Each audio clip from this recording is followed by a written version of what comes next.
갑자기 시댁은 유산 정리를 서둘렀고 그녀의 것을 모두 뺏어갔죠. 아직 조문객의 향이 채가시지 않은 장례식, 다음날 결국 그녀는 무덤을 파헤치고 말았어요. 그녀가 파헤친 건 단순한 흙이 아니라 반드시 찾아야만 하는 것이 있었죠. 구독 버튼을 눌러주시면 매주 감동적인 실제 사연을 들려드립니다. 오늘의 사연 시작합니다. 그날 새벽비는 조용히 땅을 적시고 있었어요. 유난히도 축한 공기 속에서 서명주는 검은 외투 하나 걸친 채 공원 묘지를 올려다보고 있었죠. 남편의 유골람이 안치된 봉분 앞 그녀는 망설임 없이 삽을 들었습니다. 그녀의 두 손은 젖었고 흙은 무거웠으며 눈물은 이미 흙 속으로 섞여버리고 있었죠. 누가 봐도 미친 짓이었어요. 남편 장례식이 끝난 지 하루 아직 조문객의 향이 채 가시지 않은 날 며느리란 여자가 무덤을 파헤친다니 동네 사람들이 알면 무슨 말을 할까요? 하지만 명주는 더는 참을 수 없었어요. 당신이 마지막까지 날 믿었다면 이럴 수는 없었잖아. 대체 왜 아무 말도 안 한 거야? 그녀가 이렇게까지 한다는 이유가 있었답니다. 바로 전날 장례식장 한켠에 쓸쓸히 앉아있던 노인이 건넨 작은 상자 때문이었죠. 노인은 이름도 밝히지 않았고 상자를 건네며 딱 한마디만 남겼어요. 그 사람의 진심은 여기 묻혀 있습니다. 믿고 따르세요. 말 같지도 않은 말이었죠. 하지만 명준는 이상하리만치 그 상자에 손이 갔고 안에 든 메모 한 장을 읽은 순간 몸이 멀어붙었어요. 비석 아래 오른쪽 30cm 내가 지켜보겠다 형준이라고 적힌 필체는 분명 남편 조영준의 것이었죠. 그 순간 그녀는 확신했어요. 남편은 무언가를 숨긴 게 분명하다는 걸, 그리고 그것은 시댁이 절대 그녀에게 알려주지 않을 것이라는 걸요. 그래서 명주는 새벽이 되자마자 묘지를 찾았습니다. 시댁의 눈을 피하려면 이 시간이 유일했죠. 삽을 든 손은 떨렸고 비에 젖은 땅은 쉽게 그녀를 허락하지 않았어요. 하지만 명주는 그럴수록 더 깊이 파고 들어갔죠. 당신이 마지막까지 숨기려 했던 게 뭔지 이젠 알아야겠어? 안 그러면 난 미쳐버릴 것 같으니까. 그녀의 팔과 무릎은 지읒게 파묻혔고 검은 외투는 이미 너덜너덜했어요. 몇 번이나 넘어지고 다시 일어나기를 반복하던 중 삽 끝에 딱딱한 금속 같은 소리가 느껴졌습니다. 그것은 작은 철제 상자였어요. 녹슨 자물쇠 하나 달린 그 상자는 마치 세상의 끝에서 기다리던 유언처럼 명주의 품에 안겼죠.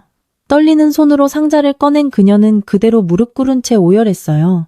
이게 대체 뭔데? 왜 나 혼자 이렇게? 당신은 왜 비가 점점 더 세차게 내리기 시작했고 그녀의 눈물과 빗물은 구분되지 않았습니다. 어쩌면 그녀 자신조차 구분하지 못했는지도 모르죠. 남편의 죽음이 단순한 사고가 아니었을지도 모른다는 의심시댁이 갑자기 유산 정리를 서두르던 그 이후 가리고 그들이 숨기려 했던 모든 단서들, 그 단서가 지금 그녀 품에 안긴 이 상자에 담겨 있었던 겁니다. 그리고 여러분, 그 상자 안에서 그녀가 마주한 것은 단순한 종이 한 장이 아니었어요. 바닥엔 작은 벨벳 주머니 하나가 놓여 있었고 그 안에는 반지 하나가 들어 있었습니다. 바로 그녀가 몇 년 전 잃어버렸다고 생각했던 결혼 반지였죠. 남편은 그 반지를 버린 게 아니었어요. 간직하고 있었던 겁니다. 아무에게도 말하지 않고, 그리고 그 밑엔 또 하나의 서류 뭉치가 있었습니다. 떨리는 손으로 꺼내 펼쳐보니 그녀 명의로 된 인감증명서 위임장 유사한 관련 계약서였죠. 명주는 순간 숨이 멎는 것 같았어요. 당신이 날 믿은 거였어. 이걸 날 위해 준비한 거야. 그녀는 반지를 가만히 쥐고 눈을 감았습니다. 그 모든 진심이 그녀의 손에 닿은 그 반지 하나로 전해지는 듯했죠. 그리고 그 순간 전화벨이 울렸습니다. 그 상자를 열어보기도 전에 또 하나의 진실이 그녀에게 다가오고 있었던 겁니다. 여보세요. 전화기 너머에서 들려온 목소리는 그녀가 단 한 번도 들어본 적 없는 여자아이의 것이었어요. 엄마 맞으세요? 제가 아빠 장례식에 못 가서 죄송해요. 그녀는 순간 눈앞이 캄캄해졌습니다. 그녀의 남편에게 또 다른 딸이 있었던 걸까요? 그리고 이 모든 진실이 그 상자 속에 담겨 있었던 겁니다. 서명주에게 조영주는 처음부터 나쁜 사람이 아니었어요. 아니, 오히려 참 따뜻하고 다정한 사람이었답니다. 80년대 중반 군청 사무실에서 서무로 일하던 형주는 철없는 막내딸 같던 명주를 보고 처음으로 웃음을 보여줬죠. 뜨거운 물 나오는 정수기 고장났어요. 라는 말에 허둥대며 고쳐주던 모습이 명주의 기억엔 아직도 또렷하답니다. 두 사람은 보란듯이 연애를 했고 어려운 집안 형편에도 결혼을 밀어붙였어요. 시어머니는 반대했지만 형주는 끝까지 명주의 손을 놓지 않았죠. 내가 책임질게 라는 말 한마디에 명주는 세상을 다 가진 것 같았답니다. 그 사람은요, 늘 먼저 말 걸어주고 제가 울면 같이 울 줄 아는 그런 남자였어요. 정말 그랬어요. 처음엔 하지만 결혼 생활이란 게 그렇듯 현실은 늘 이상을 비겨가기 마련이죠. 처씨가 태어났을 땐 형준도 같이 밤을 새며 기저귀를 갈았지만 점점 그는 바빠졌고 집에 들어오는 시간은 늦어졌어요. 공무원 생활 20년 명주는 점점 남편의 옆모습만 보는 사람이 되어갔죠. 그래도 명주는 남편을 원망하지 않았어요. 월급날이면 작은 화분을 사다 주던 그 마음. 생일날엔 몰래 사놓은 케이크 그렇게 자잘한 것들로 명주는 다시 사랑받고 있다고 믿으려 했죠. 하지만 이상한 건 남편의 핸드폰에 잠겨있는 비밀번호였어요. 퇴직 3년 전부터 형주는 유난히 핸드폰을 숨겼고 통화 내역을 지우기 시작했죠. 밤늦게 전화가 올 때면 부서일이라며 부엌으로 나가곤 했습니다. 결정적인 건 형준이 퇴직금을 받은 날이었어요. 집으로 가져온 적도 없고 계좌에 입금된 금액도 엉뚱했죠. 그날 밤 형준은 평소와 달리 말을 아꼈고 명주가 물어보면 화를 냈답니다. 그때 명주는 처음으로 이 사람이 무언가를 숨기고 있구나라고 느꼈던 거예요. 그래도 묻지 않았어요. 사랑하니까 믿고 싶었으니까.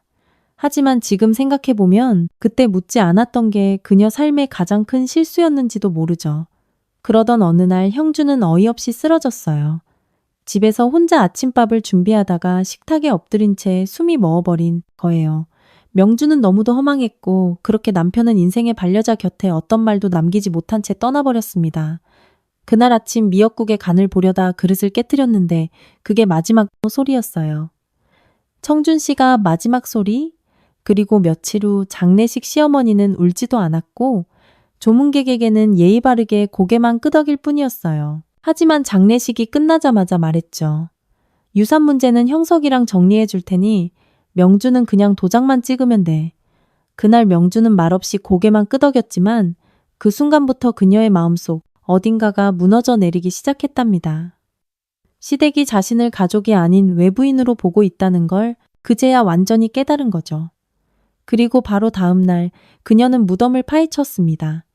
무덤을 파헤친 다음 날 아침 서명주는 뜬 눈으로 밤을 지새운 얼굴 그대로 거실에 앉아 있었어요. 손에는 그 상자 남편이 남긴 결혼 반지와 위임장 서류가 담긴 그 낡은 철제 상자가 쥐어져 있었죠. 그녀는 아직도 그 안에 담긴 의미를 다 이해하지 못했지만 한 가지는 확실했어요.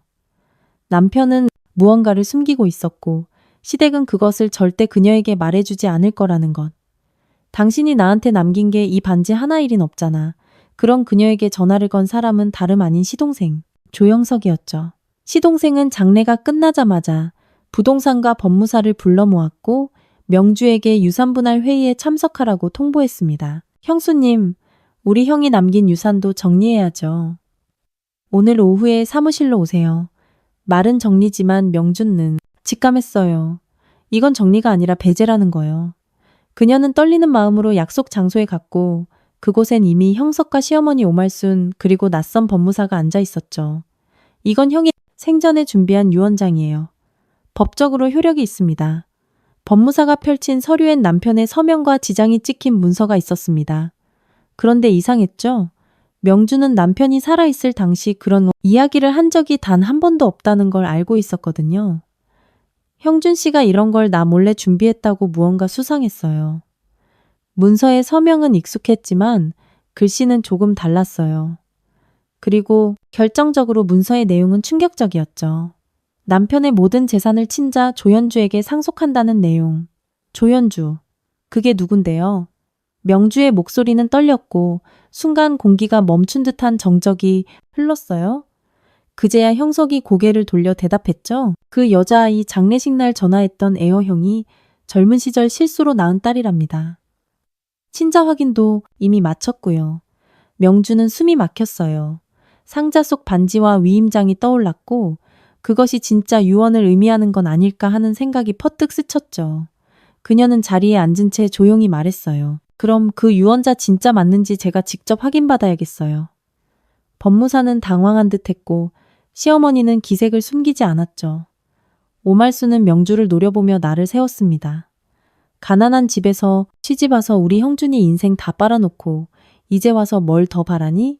그만 체면 좀 지켜. 그녀는 아무 말도 하지 않았어요. 그 대신 상자를 품에 꼭 끌어안았습니다.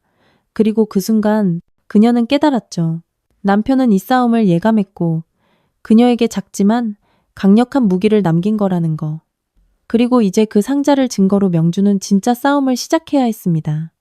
그날 밤 서명주는 상자를 조심스럽게 식탁 위에 올려두고 앉았어요.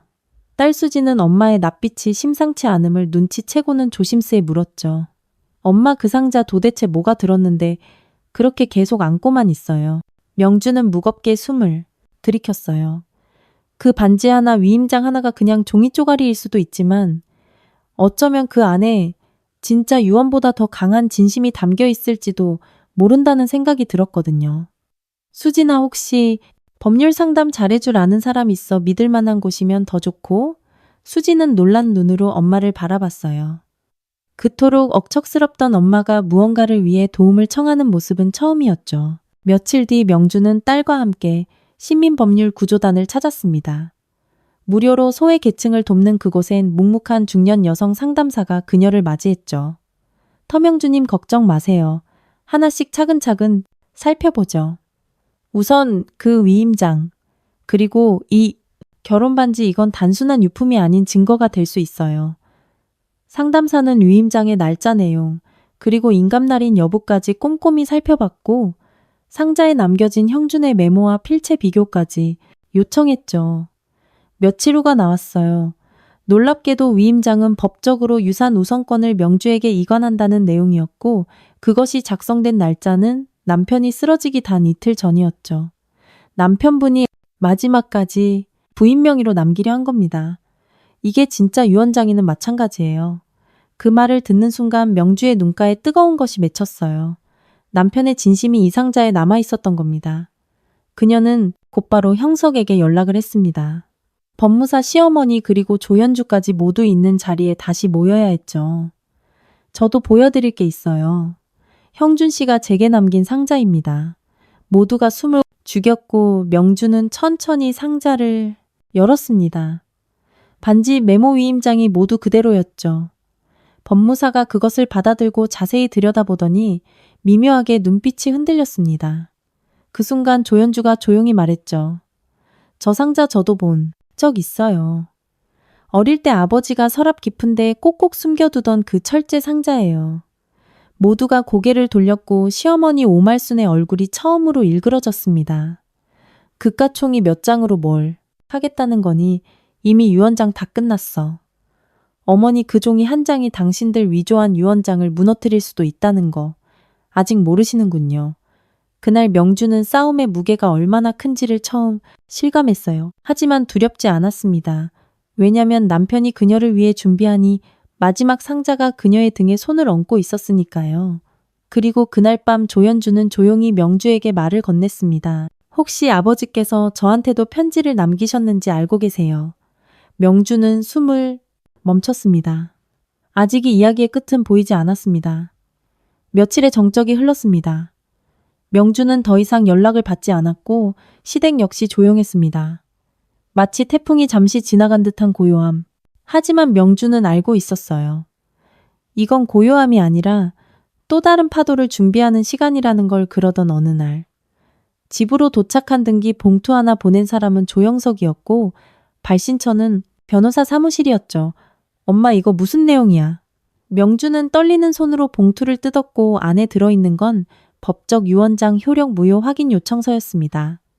시동생 측은 명주의 위임장을 강압에 의한 서명이라고 주장하며 법적으로 반박을 시작한 것이었죠.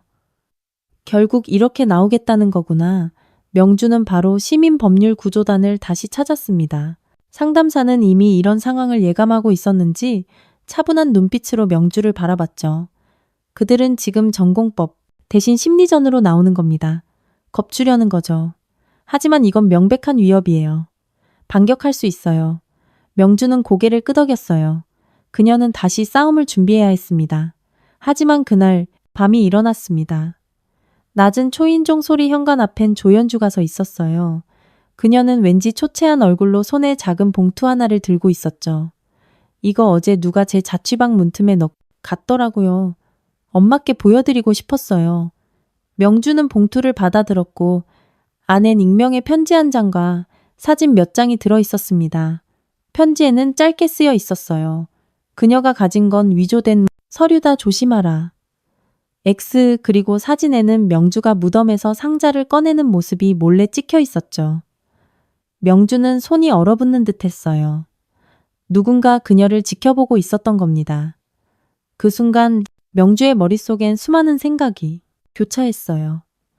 시댁 쪽 사람 아니면 다른 누군가 상자에 남긴 남편의 마지막 퍼즐 조각을 노리는 또 다른 인물. 이제 진짜 시작이구나.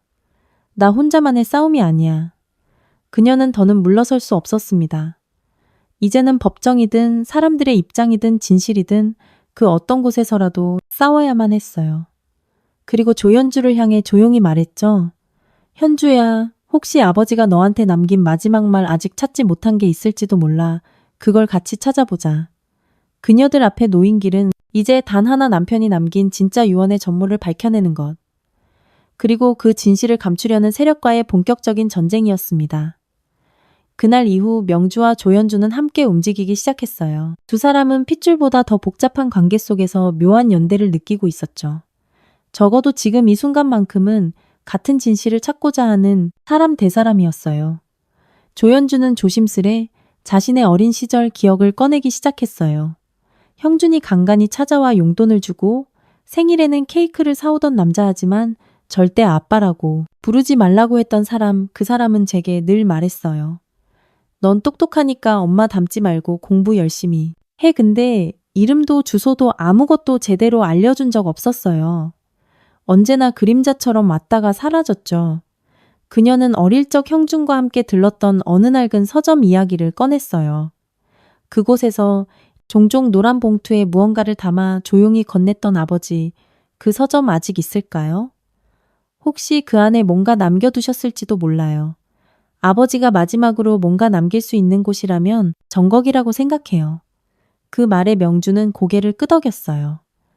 그리고 다음날 두 사람은 오래된 주소를 수소문해 서울 변두리의 한 골목 끝에서 그 서점을 찾았습니다. 간판은 나라가 떨어졌고 문은 삐걱거렸지만 여전히 열려 있었죠. 서점 주인은 눈이 침침한 노인이었고 조연주를 보자 놀란 듯한 눈빛으로 그녀를 바라봤습니다. 너 혹시 형준이, 딸이니 경준이랑 똑 닮았네. 경준이는 늘 너 얘기만 했어. 이거 맡겨두고 간 게 있긴 한데 이제야 찾으러 왔구나. 노인은 조심스럽게 서가 깊숙한 곳에서 낡은 노란 봉투 하나를 꺼냈어요. 봉투엔 단 3글자가 적혀 있었습니다. 현주에게 조연주는 손을 떨며 봉투를 열었어요. 안엔 오래된 수첩 한 권과 손글씨로 가득 찬 편지 한 장이 들어 있었죠. 편지에는 형준이 평생 감춰온 이야기들이 담겨 있었어요. 왜 자신이 혼외로 딸을 낳게 되었는지, 명주에게 말하지 못했던 이유, 그리고 두 가정을 지키기 위해 어떤 선택을 했는지. 현주의 아빠는 나쁜 사람이야. 너한텐 아빠 노릇도 제대로 못했고 명주한텐 진실을 숨기며 살았어. 하지만 너희 둘 다 내 가족이고 내가 살아온 인생 중 유일하게 지키고 싶었던 이유야. 이 편지를 읽는다면 너희 둘이 서로 미워하지 않길 바란다. 그리고 명주에게도 전해줘? 미안했다고, 정말 미안했다고. 조연주는 편지를 덮은 채 조용히 울었어요. 그리고 명주의 손을 조용히 잡았죠. 아빠는 엄마를 정말 사랑했던 거 맞아요. 저 이제 혼자 안 싸우고 엄마랑 같이 싸울게요. 그날 두 여자는 완전히 같은 방향을 바라보게 되었어요. 한 사람의 죽음이 남긴 깊은 그늘 속에서 이제야 하나가 되기 시작한 거죠. 조연주가 건넨 편지 이후 명주는 밤잠을 이루지 못했어요. 남편 형준이 진심으로 자신을 사랑했고 동시에 죄책감 속에 살아갔다는 걸 이제서야 이해하게 된 거죠. 그 편지는 조연주와의 벽을 허물게 했고 두 사람은 이제 하나의 진실을 향해 함께 걷고 있었어요. 하지만 여전히 풀리지 않은 퍼즐이 있었어요. 유언장 위조, 위협지 무덤 감시, 그 모든 것의 배우가 누구인지 아직 밝혀지지 않았던 겁니다. 그러던 중 조연주가 불쑥 물었어요. 근데 할머니는요, 아버지랑 그렇게 가까웠다면 아버지 성격에 뭔가 남기지 않았을까요? 명주는 순간 멈칫했어요. 시어머니 오말순 평생 자신을 외면했고 남편 죽자마자 재산 분할을 서두른 사람 하지만 명주도 모르게 형주는 어머니에게도 무언가 남겼을지도 모른다는 생각이 스쳤죠. 며칠 후 명주는 조심스럽게 시댁을 찾았습니다. 오말순은 불편한 기색을 숨기지 않았지만 의외로 거절하지도 않았어요. 또 무슨 수작이야. 이번엔 유품이라도 가져가겠다는 거냐. 어머님 형준 씨 방 한 번만 볼 수 있을까요? 그냥 마지막 인사를 하고 싶어서요. 말은 그렇게 했지만 명주의 눈은 이미 목표를 향해 있었죠. 형준의 방 그 한쪽 구석 장롱 아래 숨겨진 사람 예전 형준이 내 비밀 창고라며 농담처럼 말했던 그 서랍이 떠올랐던 겁니다. 방은 먼지가 쌓여 있었지만 물건 하나하나에 형준의 기운이 남아 있었어요. 그녀는 무릎을 꿇고 서랍을 열었고 그 안에서 오래된 녹음기 하나와 붉은 봉투 하나를 발견했죠. 봉투엔 형준의 필체로 이렇게 적혀 있었어요. 모든 게 끝났을 때 명주가 이걸 보게 해주세요. 그 순간 오말순이 뒤에서 조용히 말했어요. 그거 나도 못 열어봤다. 형준이가 유독 아꼈던 거야. 죽기 전에도 나한텐 열지 말라고 했어. 명주는 가슴이 뛰는 걸 느끼며 봉투를 열었어요. 안에는 짧은 편지와 유서, 형식의 진술서, 그리고 USB가 담겨 있었죠? 편지엔 이렇게 쓰여 있었어요. 명주야, 내가 떠나고 나면 모든 게 무너질 거야. 하지만 넌 버티겠지. 네가 그런 사람이란 걸 나는 알아. 이건 네가 싸워야 할 무기야. 필요할 땐 이걸 써. 그리고 나를 용서해줘. USB엔 뭔가 중요한 파일이 담겨 있을 거란 예감이 들었어요. 그녀는 조심스럽게 그것을 가방에 넣고 일어났습니다. 돌아서려는 순간 오말순이 조용히 입을 열었죠. 평준이가 죽기 전날 나한테 와서 울더라 너. 얘기하면서 처음이었어. 내가 본 내 아들이 그렇게 우는 거. 명주는 아무 말도 하지 않았어요. 그저 눈물 맺힌 눈으로 고개를 숙였을 뿐이었죠. 그날 그녀는 남편의 마지막 흔적을 품에 안고 돌아왔습니다. 그리고 그녀는 결심했어요. USB 안에 담긴 진실이 무엇이든 이제는 그것을 꺼내 들고 세상과 싸워야 할 때가 왔다는 걸 명주는 집으로 돌아오자마자 문을 걸어 잠그고 책상 위에 USB를 올려 놓았어요. 그 작은 저장 장치 하나에 그녀의 인생이 흔들릴지도 모른다는 생각에 손끝이 떨려왔죠. 딸 수지는 옆에서 조용히 엄마를 지켜보다가 노트북을 켜고 USB를 꽂았어요. 화면이 켜지자 하나의 폴더가 나타났고 그 안에는 영상 파일 하나와 PDF 2개가 있었습니다. 영상 파일의 이름은 명주의 개영준이었죠. 명주의 심장은 터질 듯 뛰었어요. 수진이 재생 버튼을 누르자 화면 속에 낡은 셔츠를 입은 형준이 나타났습니다. 영상 속 그의 얼굴은 지쳐 있었지만 눈빛만큼은 선명했어요. 명주야, 이 영상을 보고 있다면 난 이제 세상에 없겠지. 미안하다. 정말 미안해. 그동안 나란 인간을 믿고 살아줘서 고마워. 명주는 손으로 입을 막았어요. 형준의 목소리, 표정, 숨소리 하나하나가 가슴을 찔러왔습니다. 내가 남긴 재산 중 일부는 사실 내 명의가 아니야. 오영석, 그러니까 너희 동서 이름으로 돌려놓은 게 있어. 그 자식이 곧 유산을 독차지하려 될 거야. 하지만 내가 만든 서류들 여기에 다 넣어뒀어. 네가 이걸 들고 싸워야 해, 명주야. 넌 그럴 수 있는 사람이야. 형준의 영상은 조용히 끝났어요. 하지만 그 여우는 오래도록 방 안을 떠나지 않았죠. 수지는 말없이 PDF 파일들을 열었고 그 안엔 조영석 명의로 돌려놓은 부동산 내역과 통장 거래, 기록, 상속분산 시나리오까지 치밀하게 정리된 문서들이 들어있었어요. 명주는 몸을 떨며 그 문서들을 내려다봤습니다. 이제는 확신할 수 있었죠. 형준은 단순히 떠난 게 아니었어요. 자신이 저지른 과오를 명주가 바로 잡아주길 바란 채 마지막 유산을 남긴 거였어요. 그래, 형준 씨, 내가 이걸로 끝내줄게. 당신이 시작한 이 싸움 내가 마무리해줄게. 그날 밤 명주는 시민법률 구조단을 다시 찾아갔고 모든 자료를 건넸어요. 상담사는 문서를 하나하나 살피며 무겁게 고개를 끄덕였죠. 이건 완전히 판을 뒤집는 증거입니다. 조영석 씨는 불법적으로 상속을 빼돌린 셈이고 이 증거는 재판에서 결정적인 무기가 될 수 있어요. 그리고 고요했던 표면 아래 숨겨져 있던 진실이 이제 물 위로 떠오르기 시작했습니다. 그 다음 날 명주는 조현주에게 전화했어요. 현주야, 이제 우리도 그 사람들 앞에 나서야 할 때야. 진실을 들고 당당하게. 그리고 그날 오후 명주와 조현주는 함께 법원에 첫 서류를 접수했습니다. 그 서류 제목은 이렇게 적혀 있었어요. 상속권 침해 및 유언장 위조에 따른 민사소송 접수 서류. 그들의 싸움은 이제 공식적으로 시작된 것이었죠. 명주가 법원에 서류를 접수한 지 일주일 뒤 첫 재판일이 정해졌어요. 마치 긴잠에서 깨어난 듯 시댁은 다시 움직이기 시작했고 조영석은 언론 플레이까지 동원했죠. 지역 소규모 언론에 익명의 제보가 흘러나왔고 명주의 이름과 얼굴은 익명 기사 속 유산 욕심 많은 며느리로 소비되고 있었습니다. 명주는 놀라지 않았어요. 아니, 이미 예감하고 있었죠. 하지만 조현주는 달랐습니다. 그녀는 기사 하나를 펼쳐들고 분노에 찬 눈빛으로 명주를 바라봤어요. 어떻게 이런 걸 누가 시켰을까요? 아버지를 욕구이면서까지 명주는 담담하게 머리를 저었어요. 그리고 조용히 말했죠. 그럴수록 우리에겐 더 큰 진실이 필요해. 팩트만이 이기는 싸움이야. 감정으로는 못 이겨 법정은 조용하고 차가웠습니다. 첫 공판의 명주는 단정한 정자 차림으로 조현주와 함께 출석했고 시민법률구조단 측 변호사가 함께했어요. 반대편에는 조영석 그의 개인 변호사 시어머니 오말순까지 나란히 앉아 있었죠.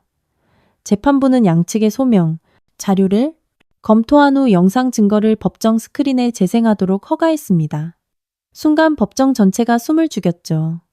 형준의 영상이 재생되자 조영석의 얼굴이 일그러졌고 오말순은 고개를 숙였습니다. 명주야, 내가 떠나면 형석이가 너우까지 챙기려들. 거야, 조심해. 내가 남긴 서류들. 네가 지켜야 해. 영상이 끝나자. 변호사는 조영석 명의로 조작된 부동산 매매, 내역 위장거래, 기록통장 사본을 제출했고 판사는 표정 하나 없이 고개를 끄덕였죠. 반면 조영석 측은 위임장 작성 당시 명주가 남편에게 강요나 심리적 압박을 했다는 주장에 집중했어요. 그러나 그 주장을 뒷받침할 증거는 부족했습니다. 피고 측은 유언장과 위임장 사이의 상충 관계를 입증할 객관적 증거가 필요합니다. 허위사실 유포와 명예훼손건에 대해서도 검토하겠습니다. 첫 재판은 명주 측에 유리하게 흘러갔어요. 하지만 그날 저녁 명주의 집 앞에 이상한 낌새가 느껴졌습니다. 누군가 그녀의 집을 맴돌고 있었고 문틈엔 한 장의 종이가 끼워져 있었어요. 그 종이에는 이렇게 쓰여 있었죠. 그만하라. 과거를 파헤치면 내 과거도 드러날 것이다. 명주는 종이를 들고 가만히 서 있었습니다. 몸은 떨렸지만 마음은 오히려 더 단단해졌어요. 그녀는 다시 한번 결심했죠. 숨기고 싶은 과거라 해도 진실을 묻고 살 순 없어. 이건 끝까지 가야 할 일이야. 그리고 그날 밤 그녀는 남편 형준의 낡은 일기장을 꺼내 펼쳤습니다. 그 안에 그녀도 모르게 감춰져 있던 과거의 조각이 이제 막 깨어나기 시작한 것이었습니다. 그날 밤 명주는 조심스레 일기장의 첫 페이지를 넘겼어요. 종이는 바랬지만 글씨는 또렷했고 형준 특유의 정갈 필체가 그 에 살아 있었습니다.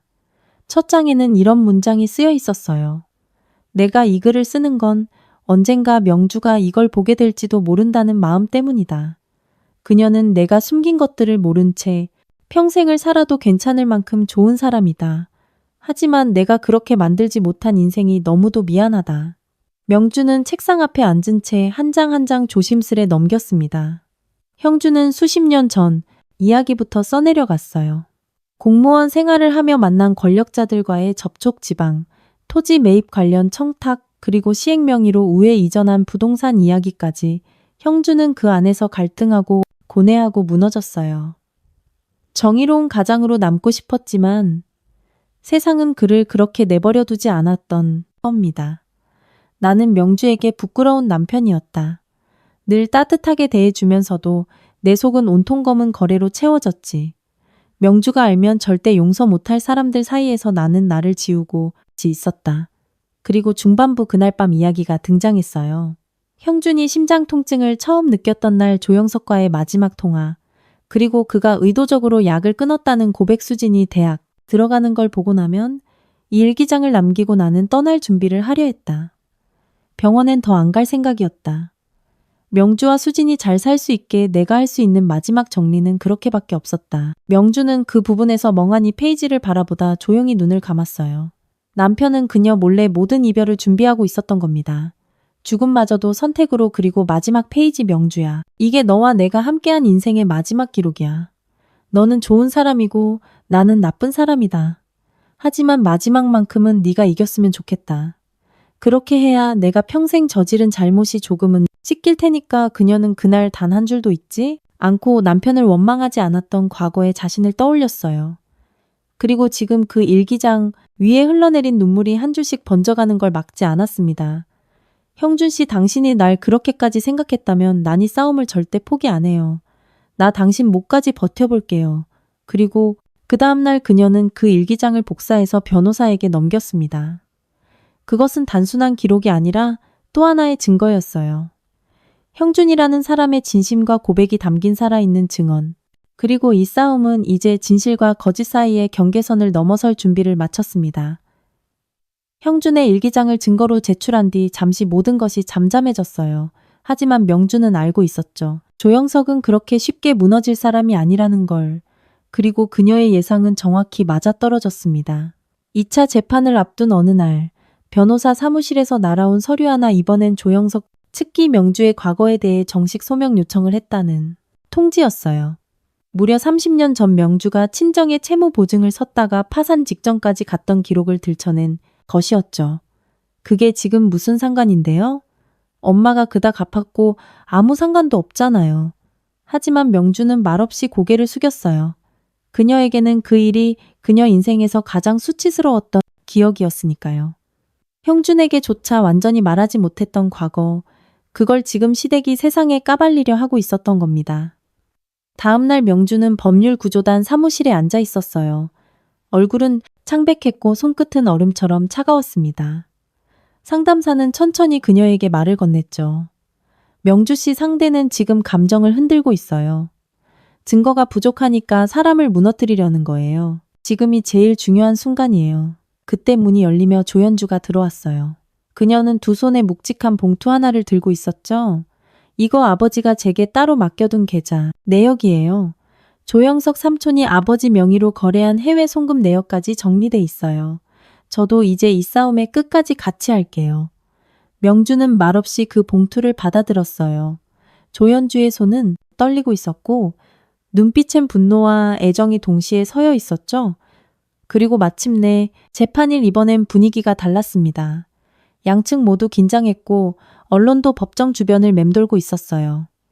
기자들은 조연주를 향해 마이크를 들이밀었고 명주는 조용히 그녀 손을 잡아줬죠. 지금부터는 우리가 진짜 가족이 될 수 있을지도 몰라.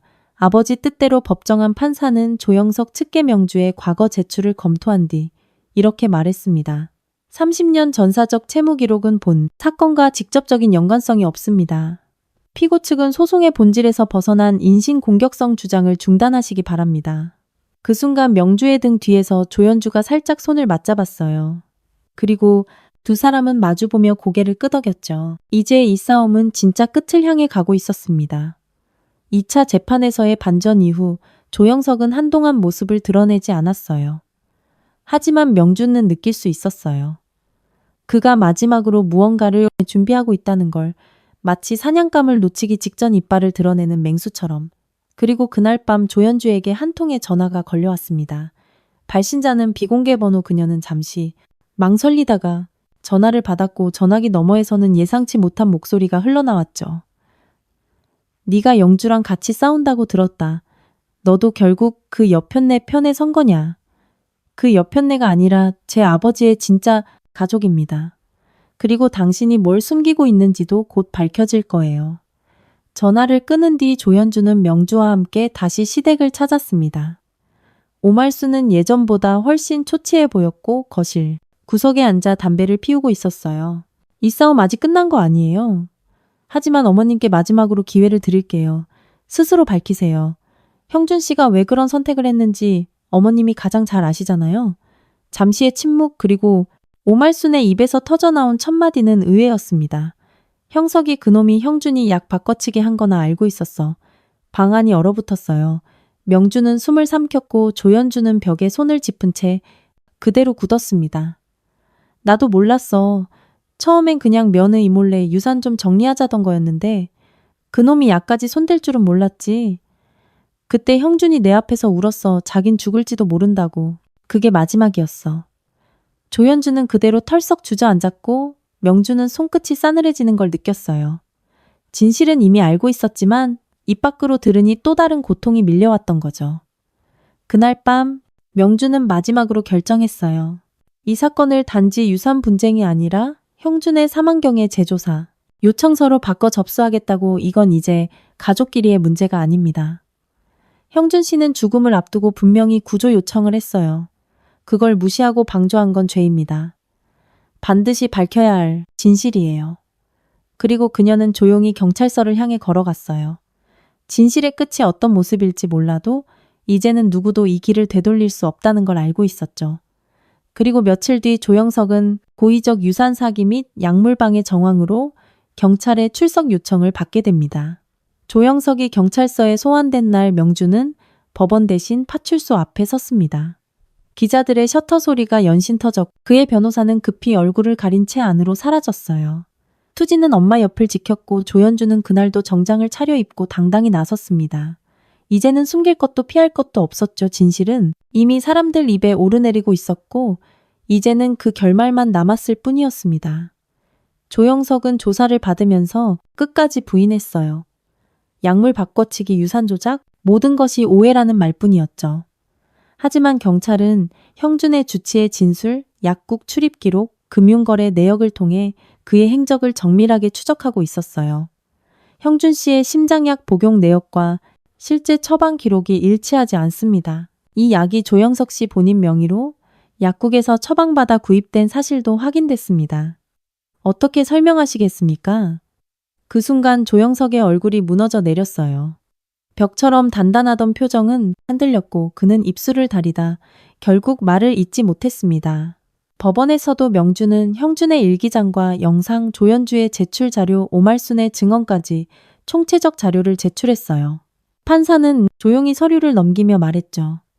피고 조영석은 본인의 주장과 반하는 수많은 정황 증거를 제출받았습니다. 본 사건은 단순한 상속권 다툼을 넘어 형사사안으로도 확대될 수 있습니다. 그날 오후 경찰은 정식으로 조영석을 사기 혐의로 추가 조사를 진행하겠다고 밝혔어요. 오말수는 끝내 법정에 나오지 않았고 병상에 누운 채 눈을 감고 있었죠. 조연주는 마지막 공판이 끝난 후 명주에게 다가와 작게 웃으며 말했어요. 이제 아버지도 좀 웃고 계실 것 같아요. 저희가 해냈으니까요. 명주는 조연주의 손을 꼭 잡았어요. 그리고 속삭이듯 대답했죠. 우리 결국 가족이 됐네. 그런 가족 말이야. 누가 만들어준 게 아니라 우리가 만든 거. 모든 것이 끝나가는 듯 했어요. 하지만 그날 밤 명주의 집 우편함엔 또 한 장의 종이가 끼워져 있었죠. 아주 낯익은 필체로 명주야. 마지막으로 꼭 보여주고 싶은 게 하나 더 있어 형준. 명주는 순간 숨을 멈췄습니다. 이제 끝이라고 믿었더니 싸움이 아직 마지막 한 조각을 남겨두고 있었던 겁니다. 명주야, 마지막으로 꼭 보여주고 싶은 게 하나 더 있어. 그 한 줄의 편지 짧았지만 그 문장을 읽는 순간 명주의 손끝은 다시 떨리기 시작했어요. 형준의 마지막 목소리처럼 느껴졌거든요. 그동안 모든 싸움을 끝냈다고 믿었던 그녀는 다시 한번 남편의 흔적을 좁기로 결심했습니다. 편지의 뒷면엔 주소 하나가 적혀 있었어요. 정북 봉화군 땡땡면 303. 낯설지만 익숙한 이름. 명주는 한참을 생각하다가 옛날 형준이 아버지와 어린 때 묻었던 나무가 있다고 말하던 기억을 떠올렸어요. 며칠 뒤 명주는 조연주 수진과 함께 그곳을 찾았습니다. 가파른 오솔길을 따라 올라간 산자락한 귀퉁이, 작은 비석 하나와 잘 다듬어진 느티나무 한 그루가 서 있었어요. 그리고 그 나무 밑엔 누군가 일부러 표시를 해둔 듯 조심스럽게 쌓아둔 돌무더기가 보였죠. 명주는 그 돌을 하나씩 걷어냈고 곧 작은 나무 상자가 드러났어요.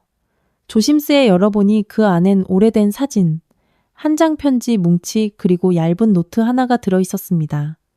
사진 속에는 젊은 시절의 형준, 어린 시절의 명주, 그리고 아직 걸음마도 못된 수진의 모습이 담겨 있었죠. 그리고 편지 모두 명주에게 쓰인 것들이었어요. 어떤 건 출산 직후의 감정, 어떤 건 부부 싸움 후에 어떤 건 그냥 사랑해라는 짧은 한 줄이었습니다. 나는 왜 당신이 이렇게 날 사랑해줬다는 걸 그땐 몰랐을까? 그녀는 마지막으로 노트를 펼쳤습니다. 노트에는 수진에게라는 바빠 제목이 적혀 있었어요. 형주는 딸에게 엄마가 얼마나 대단한 사람인지, 자신이 왜 이런 선택을 할 수밖에 없었는지를 담담히 써내려갔습니다. 수진아, 아빠는 엄마처럼 살아보지 못했단다. 하지만 너는 엄마를 닮았으면 좋겠어. 강하고 따뜻하고 끝까지 포기하지 않는 사람 말이야. 그런 사람이 진짜 어른이란다. 수지는 노트를 꼭 안은 채 눈물을 흘렸고 조연주는 조용히 손을 그녀 어깨에 얹었습니다. 명주는 그 둘을 바라보며 오롯이 눈을 감았어요. 그녀는 알았어요. 형준이 남긴 마지막 선물은 돈도 증거도 아닌 진심이었다는 것을. 그래요.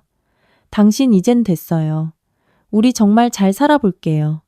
당신이 남긴 그 마음 안고 비가 내리고 있었어요. 가늘지만 멈추지 않는 봄비. 명주는 베란다 창가에 앉아 조용히 비를 바라보며 형준의 마지막 편지를 곱씹고 있었어요. 세상에서 가장 무겁고도 가벼운 말 사랑해라는 글자. 한 달 전만 해도 그녀는 싸움 속에 있었어요. 믿음은 무너졌고 가정은 흔들렸고 남겨진 건 절망뿐이었죠. 그런데 지금 그녀 곁에는 딸 수진이 있고 조연주가 있었어요. 그리고 그들 셋은 서로를 지탱해주며 조금씩 일상을 회복해가고 있었죠. 명주는 그날 조용히 수진을 불렀어요. 그리고 손에 들려준 것은 오래된 앨범 한 권. 이 사진들 너랑 아버지랑 처음 찢은 거야. 그땐 우리가 아무것도 없었지만 행복했단다. 그걸 너도 기억해줬으면 해서. 수진은 앨범을 넘기다 끝자락에서 멈췄어요. 그리고 눈시울을 붉히며 말했죠. 엄마나 아빠가 밉지 않아. 오히려 이제야 아빠가 어떤 사람인지 알게 된 것 같아. 고마워, 엄마가 여기까지 버텨줘서. 그날 밤 조연주는 부엌에 서서 조용히 음식을 준비하고 있었어요. 명주는 그런 그녀의 뒷모습을 바라보다 다가가 불쑥 말을 꺼냈죠.